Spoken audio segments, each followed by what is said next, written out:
Hola hermanos, el día de hoy, 21 de octubre del 2021, es jueves de la 29ª semana del tiempo ordinario. ¿Ok?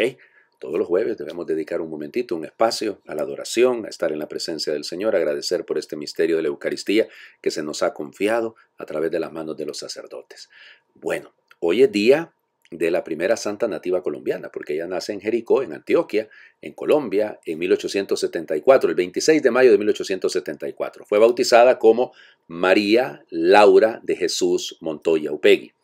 Era de una buena familia, pero a su papá lo mataron en la guerra civil cuando ella tenía apenas 2 años, y entonces su familia en algún momento fue protegida por su abuelo, hasta que muere su abuelo, en la finca en Amalfi. En fin, ella tiene una vida un poco complicada al inicio. Una de sus tías tiene una fundación de ayuda a las personas, de hecho le confiará la tarea de cuidar del manicomio de esa fundación.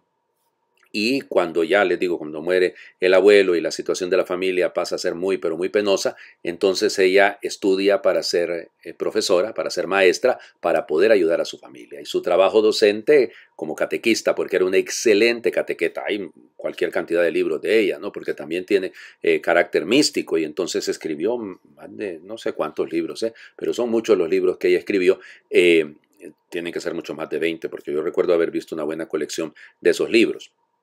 He leído algunos, sí.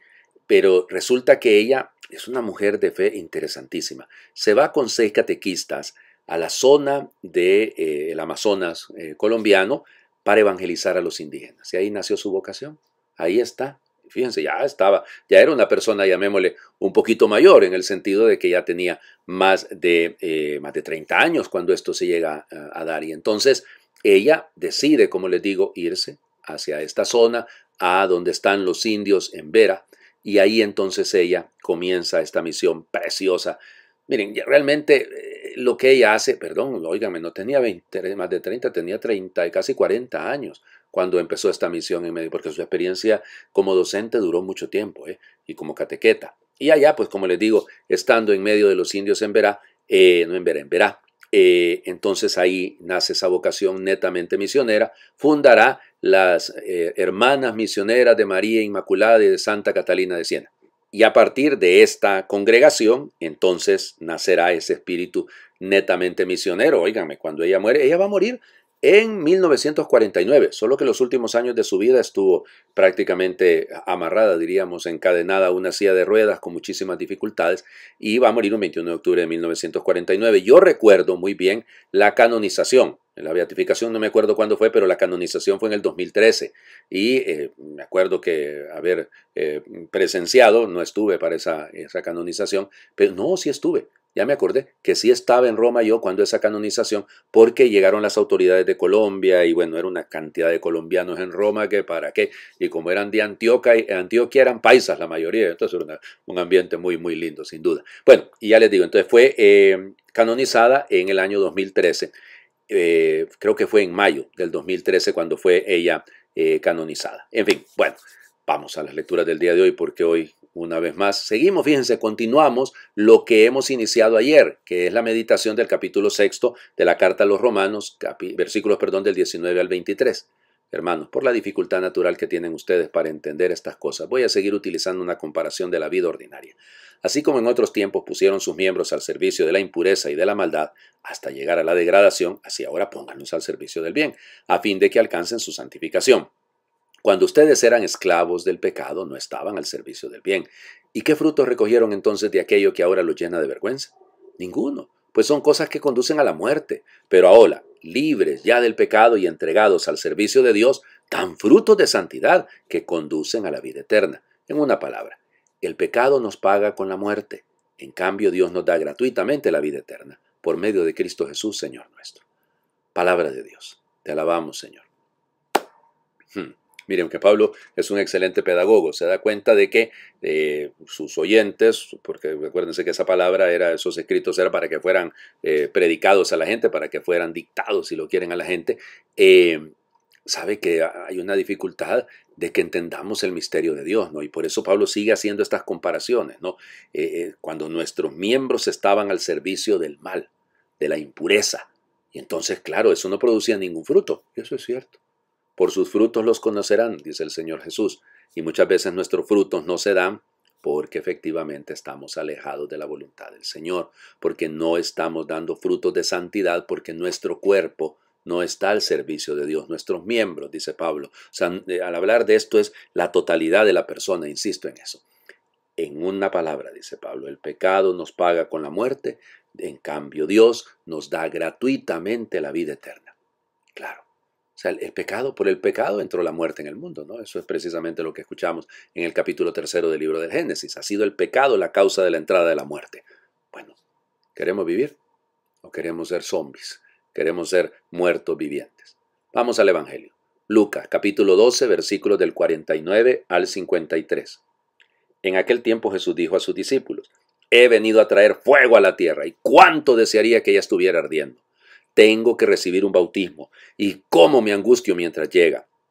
¿Piensan acaso que he venido a traer paz a la tierra? De ningún modo. No he venido a traer la paz, sino la división. De aquí en adelante, de 5 que hay en una familia, estarán divididos 3 contra 2 y 2 contra 3. Estará dividido el padre contra el hijo contra el padre, la madre contra la hija contra la madre, la suegra contra la nuera y la nuera contra la suegra. Palabra del Señor. Gloria a ti, Señor Jesús. Ay, Señor. He venido a traer un fuego a la tierra, y cuánto quisiera que el Señor quiere acabar con todo. Aquí, cuantábula rasa. No, aquí es, qué sé yo, un poco maoísta. Hay que acabar con... No, hombre, no es eso. No es ese el sentido. El sentido es necesario purificar. El fuego, acrisola, ¿no? El fuego purifica. El fuego limpia. Y por eso esta imagen, el Señor, y dice, cuánto tengo que, cómo me angustio mientras llega este bautismo, mientras llega esta entrega que quiero hacer total de mi vida. Claro, y eso provoca una división, necesariamente, porque es que optar es absolutamente decidir por algo. Yo decido algo y renuncio a lo demás, pues esa es una opción, ¿no? Ese es optar, es decidir, y decidir es renunciar. Así que, por lo tanto, es lógico, si yo me decido a seguir al Señor, tengo que dejar otras cosas. Y habrá gente a la que no le gusta. Y lamentablemente, muchas veces ocurre que a quienes no les gusta este género de vida, esta manera de seguir al Maestro, es a los miembros de nuestra propia casa. No dice en ningún momento Lucas que se trata de personas fuera. Dentro de la misma casa habrá división.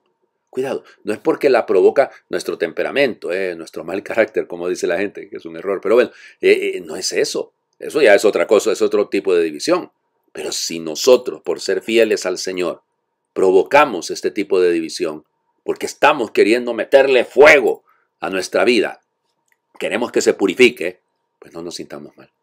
Estamos haciendo lo correcto. Hagamos oración. Hagamos una hoguera, una gran hoguera con todas nuestras vanidades. Desprendámonos sin miedo, aunque nos duela el cuerpo entero, de todo aquello que se nos ha adherido o hemos almacenado a lo largo del camino. Esos barros que desfiguran nuestro rostro, esas costras que insensibilizan nuestros sentidos, esas escamas que ciegan nuestros ojos, esos pesos que paralizan nuestros pies, esos vestidos que ridiculizan nuestra figura.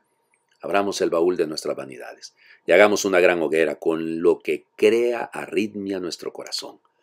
Corta las alas a nuestro espíritu, seca nuestra esperanza, encorva nuestras espaldas, perturba nuestra paz y es fatuo o vanidoso, insustancial o quimérico. Pidamos a Dios que prenda y queme con su llama nuestras vanidades y entremos débiles y con jirones hasta el corazón de la hoguera. Él nos acrisolará nuevamente y seremos por su querer y palabra lo que Él soñó en la primera alborada, clara imagen suya, tan humana y renovada que lo tiene todo, con solo decir, Abba. Amén. El Señor esté con ustedes. Y les bendiga a Dios por intercesión de Santa Laura, Él que es Padre, Hijo y Espíritu Santo, y su bendición descienda y les acompañe siempre. Ya saben, es jueves, así que momentito de adoración que nos viene bien a todos. Feliz jueves para todos.